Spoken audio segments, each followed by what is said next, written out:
Hello, I'm Severin Suzuki speaking for ECHO, the Environmental Children's Organization. We're a group of 12 and 13-year-olds trying to make a difference. Vanessa Seti, Morgan Geisler, Michelle Quigg, and me. We've raised all the money to come here ourselves, to come 5,000 miles to tell you adults you must change your ways. Coming up here today, I have no hidden agenda. I am fighting for my future. Losing my future is not like losing an election or a few points on the stock market. I am here to speak for all generations to come. I am here to speak on behalf of the starving children around the world whose cries go unheard. I am here to speak for the countless animals dying across this planet because they have nowhere left to go. I am afraid to go out in the sun now because of the holes in our ozone. I am afraid to breathe the air because I don't know what chemicals are in it. I used to go fishing in Vancouver, my home, with my dad, until just a few years ago we found the fish full of cancers. And now we hear of animals and plants going extinct, every day vanishing forever. In my life, I have dreamt of seeing the great herds of wild animals, jungles and rainforests full of birds and butterflies.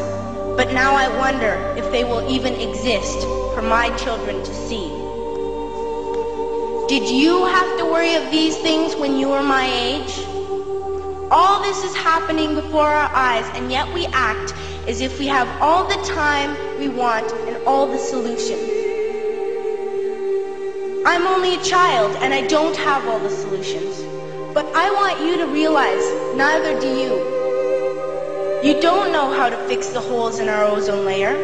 You don't know how to bring the salmon back up a dead stream. You don't know how to bring back an animal now extinct. And you can't bring back the forest that once grew where there is now a desert. If you don't know how to fix it, please stop breaking it. Here, you may be delegates of your government, business people, organizers, reporters, or politicians, but really, your mothers and fathers, sisters and brothers, aunts and uncles, and all of you are someone's child. I'm only a child, yet I know we are all part of a family, 5 billion strong, in fact, 30 million species strong. And borders and governments will never change that. I'm only a child, yet I know we are all in this together and should act as one single world towards one single goal. In my anger, I am not blind, and in my fear, I am not afraid of telling the world how I feel. In my country, we make so much waste. We buy and throw away, and yet northern countries will not share with the needy. Even when we have more than enough, we are afraid to share. We are afraid to let go of some of our wealth. In Canada, we live the privileged life, with plenty of food, water, and shelter. We have watches, bicycles, computers, and television sets. The list could go on for 2 days. 2 days ago here in Brazil, we were shocked when we spent time with some children living on the streets. This is what one child told us. I wish I was rich. And if I were, I would give all the street children food, clothes, medicines, shelter, and love and affection. If a child on the streets who has nothing is willing to share, why are we who have everything still so greedy? I can't stop thinking that these are children my own age, that it makes a tremendous difference where you are born.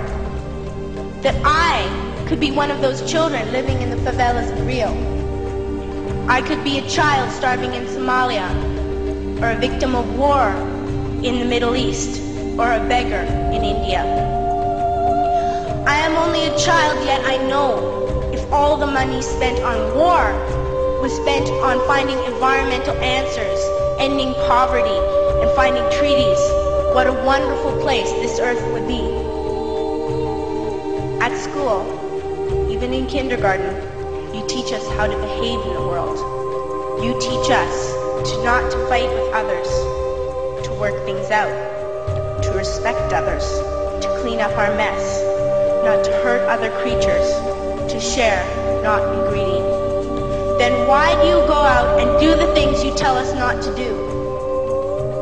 Do not forget why you are attending these conferences, who you're doing this for. We are your own children. You are deciding what kind of world we are growing up in. Parents should be able to comfort their children by saying, everything's going to be all right. It's not the end of the world, and we're doing the best we can. But I don't think you can say that to us anymore. Are we even on your list of priorities? My dad always says, you are what you do, not what you say. Well, what you do makes me cry at night. You grown-ups say you love us, but I challenge you, please, make your actions reflect your words. Thank you.